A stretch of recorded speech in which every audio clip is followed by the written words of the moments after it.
ರಾಮ ಭಕ್ತ ಶ್ರೀಕಾಂತ್ ಪೂಜಾರಿ ಬಂಧನ ಪ್ರಕರಣ ಏನಿದೆ ಆ ಪ್ರಕರಣಕ್ಕೆ ಈಗ ಟ್ವಿಸ್ಟ್ ಸಿಗ್ತಾ ಇದೆ. ಶ್ರೀಕಾಂತ್ ಪೂಜಾರಿ ವಿರುದ್ಧ ದಾಖಲಾಗಿದ್ದ 15 ಕೇಸ್ಗಳಲ್ಲಿ ಖುಲಾಸೆ. ಶ್ರೀಕಾಂತ್ ಪೂಜಾರಿ ವಿರುದ್ಧದ 16 ಕೇಸ್ ದಾಖಲೆ ಬಿಡುಗಡೆ ಮಾಡಿದ್ದ ರಾಜ್ಯ ಸರ್ಕಾರ ಈಗ ಅದರಲ್ಲಿ 15 ಕೇಸ್ ಏನಿದೆ ಆ 15 ಕೇಸ್ಗಳಲ್ಲಿ ಖುಲಾಸೆ ಅನ್ನುವಂತಹ ಮಾಹಿತಿ ದಾಖಲೆ ಕೊಟ್ಟು ಎಡವಟ್ಟು ಮಾಡ್ತಾ ಸರ್ಕಾರ. 16 ಕೇಸ್ನಲ್ಲಿ ಶ್ರೀಕಾಂತ್ ಖುಲಾಸೆಯಾಗಿದ್ರು, ದಾಖಲೆ ಬಿಟ್ಟಿದ್ದೇಕೆ? ಪೂಜಾರಿ ವಿರುದ್ಧ ಕೇವಲ ಒಂದು ಪ್ರಕರಣದ ವಿಚಾರಣೆ ಮಾತ್ರ ಬಾಕಿ ಇದೆ. ಹಾಗಿರುವಾಗ ರಾಜ್ಯ ಸರ್ಕಾರ ಯಾಕೆ ದಾಖಲೆಯನ್ನ ಕೊಟ್ಟಿದೆ? ಈಗಾಗಲೇ ಖುಲಾಸೆಯಾಗಿರುವಂತಹ ಪ್ರಕರಣ. ಇನ್ನು ರಾಮ ಜನ್ಮಭೂಮಿ ಹೋರಾಟದ ಗಲಭೆ ಕೇಸ್ ಬಾಕಿ ಇದೆ ಅಷ್ಟೇ. 15 ಪ್ರಕರಣಗಳಲ್ಲಿ ವಿಚಾರಣೆಗೆ ಹಾಜರಾಗಿದ್ರು ಶ್ರೀಕಾಂತ್ ಪೂಜಾರಿ. ಹಲವು ಪ್ರಕರಣಗಳಲ್ಲೂ ಜಾಮೀನನ್ನ ಪಡೆದಿದ್ರು. 2004, 2009 ಹಾಗೇನೆ 2018ರಲ್ಲಿ ಪೂಜಾರಿಯಿಂದ ಮುಚ್ಚಳಿಕೆ ಕೂಡ ಬರೆಸಿಕೊಂಡಿದ್ರು ಪೊಲೀಸರು. ಆದ್ರೂ ಸಹ ಈಗ ರಾಮ ಜನ್ಮಭೂಮಿ ಹೋರಾಟದ ಆ ಕೇಸಲ್ಲಿ ಅರೆಸ್ಟ್ ಮಾಡಿದಾಗ ಪೊಲೀಸರು ಕೊಟ್ಟಂತಹ ಕಾರಣ ಏನು ಅಂದ್ರೆ ತಲೆಮರೆಸ್ಕೊಂಡು ಓಡಾಡ್ತಾ ಇದ್ರು ಅಂತ.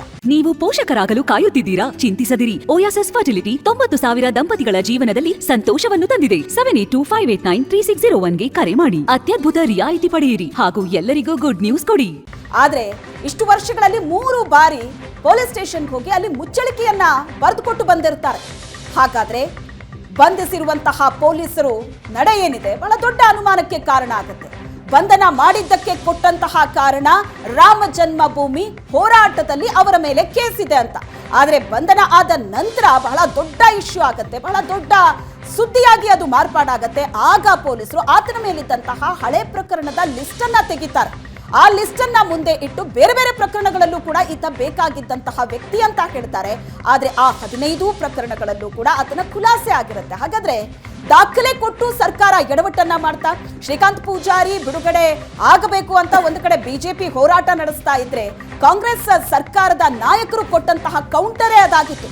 ಆತನ ಮೇಲೆ 16 ಪ್ರಕರಣ ಇದೆ. ಆತನ ಹಿಸ್ಟ್ರಿಯನ್ನ ಒಂದು ಸಲ ಅಧ್ಯಯನ ಮಾಡಿಕೊಂಡು ಆ ನಂತರ ಬಿಜೆಪಿ ನಾಯಕರು ಹೋರಾಟ ನಡೆಸಲಿ ಅಂತ. ಆದ್ರೆ ಈಗ ಆ ದಾಖಲೆಗಳನ್ನ ಕೊಟ್ಟು ರಾಜ್ಯ ಸರ್ಕಾರವೇ ಪೇಚಿಗೆ ಸಿಕ್ಕಾಕೊಂಡಿದ್ಯಾ ಅನ್ನೋ ಪ್ರಶ್ನೆ ಬರೋದಕ್ಕೆ ಇದು ಕಾರಣ ಆಗ್ತಾ ಇದೆ. ಯಾಕಂದ್ರೆ ಆತನ ಮೇಲಿದ್ದಂತಹ ಒಟ್ಟು 16 ಪ್ರಕರಣ, ಒಂದು ರಾಮ ಜನ್ಮಭೂಮಿ ಪ್ರಕರಣ ಆದ್ರೆ ಉಳಿದಂತ 15 ಪ್ರಕರಣದಲ್ಲಿ ಆತನ ಖುಲಾಸೆ ಆಗಿದೆ. ಅದಕ್ಕೆ ಸಂಬಂಧಪಟ್ಟಂತೆ ಸ್ಟೇಷನ್ಗೂ ಕೂಡ ಆತ ಹಾಜರಾಗಿದ್ದಾನೆ. ಇದೇ ವಿಚಾರಕ್ಕೆ ಸಂಬಂಧಪಟ್ಟ ಹಾಗೆ ಗೃಹ ಸಚಿವ ಡಾಕ್ಟರ್ ಜಿ ಪರಮೇಶ್ವರ್ ಅವರು ಸಮರ್ಥನೆಯನ್ನ ಮಾಡ್ಕೋತಾ ಇದ್ದಾರೆ. ಶ್ರೀಕಾಂತ್ ಪೂಜಾರಿ ವಿರುದ್ಧ 16 ಕೇಸ್ ಇದ್ದದ್ದು ಸತ್ಯ. ಪೂಜಾರಿ ವಿರುದ್ಧ ಈಗಲೂ 16 ಕೇಸ್ ಇದೆ ಅಂತ ಹೇಳಿಲ್ಲ. ಆತ 16 ಕೇಸ್ಗಳಲ್ಲಿ ಭಾಗಿಯಾಗಿದ್ದಕ್ಕೆ ದಾಖಲೆಗಳಿವೆ.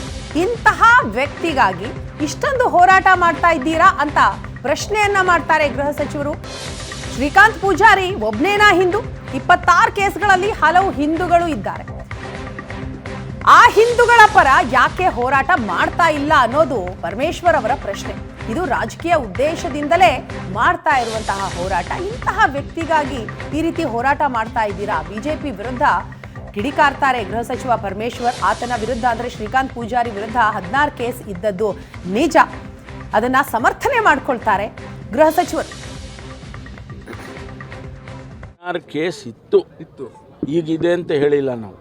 16 ಕೇಸ್ ಇತ್ತು, ಕೆಲವು ಖುಲಾಸೆ ಆಗಿದ್ದಾವೆ. ಈಗ ಅಂಥ ವ್ಯಕ್ತಿಗೆ ಯಾರು ಅಪರಾಧ ಮಾಡಿದ್ರು, 16 ಅಪರಾಧ ಮಾಡಿದ್ದಂತೂ ಸತ್ಯ, ಅದು ಡಾಕ್ಯುಮೆಂಟ್ ಇದೆ. ಆ 16 ಅಪರಾಧ ಮಾಡಿದ್ದಂಥ ಒಬ್ಬ ವ್ಯಕ್ತಿಗೆ ನೀವು ಇಷ್ಟೊಂದು ಹೋರಾಟ ಮಾಡ್ತಾ ಇದ್ದೀರಿ ಅಂತ ಹೇಳಿದ್ರೆ, ನನ್ನ ಸಿಂಪಲ್ ಕ್ವಶನ್ ಇಷ್ಟೇ ಅವರಿಗೆ, ಅವನೊಬ್ಬನೇನಾ ಹಿಂದೂ? 26 ಕೇಸ್ಗಳನ್ನು ಅವರು ಪರಿಶೀಲನೆ ಮಾಡಿದ್ದಾರೆ, ಅದು ಕೂಡ ಕೋರ್ಟಿನ ಆದೇಶದ ಮೇಲೆ. ಇವತ್ತು ಆ 26 ಕೇಸಸ್ಸಲ್ಲಿ ಬೇರೆ ಹಿಂದೂಸ್ಗಳಿದ್ದಾರಲ್ವ, ಅವ್ರ್ಯಾರು ಹಿಂದೂಗಳಲ್ವ? ಅವ್ರ ಬಗ್ಗೆ ಹೋರಾಟ ಮಾಡ್ತಾ ಇಲ್ಲ ನೀವು. ಇವನೊಬ್ಬ ಪೂಜಾರಿ ಅಂತಕ್ಕಂಥ ವ್ಯಕ್ತಿಯ, ಶ್ರೀಕಾಂತ್ ಪೂಜಾರಿ ಅಂತಕ್ಕಂಥ ವ್ಯಕ್ತಿಯ ಬಗ್ಗೆ ಇಷ್ಟೊಂದು ಹೋರಾಟ ಏನು ಅಂಥೇಳಿ ನಮಗೆ ಅರ್ಥ ಆಗ್ತಿಲ್ಲ. ಅಂದರೆ ಒಂದೇ ಒಂದು, ಇದು ರಾಜಕೀಯ ಉದ್ದೇಶದಿಂದ ಮಾಡ್ತಿದ್ದಾರೆ ಅನ್ನೋದನ್ನು ಬಿಟ್ಟರೆ ಬೇರೆ ಏನೂ ಹೇಳೋಕ್ಕಾಗೋದು. 16 ಕೇಸ್ ಇತ್ತು, ಈಗಿದೆ ಅಂತ ಹೇಳಿಲ್ಲ ನಾವು. 16 ಕೇಸ್ ಇತ್ತು, ಕೆಲವು ಖುಲಾಸೆ ಆಗಿದ್ದಾವೆ. ಈಗ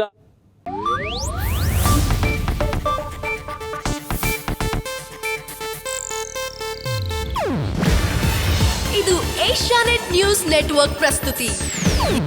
ನೀವು ನೋಡ್ತಿದ್ದೀರಾ ಏಷ್ಯಾ ನೆಟ್ ಸುವರ್ಣ ನ್ಯೂಸ್.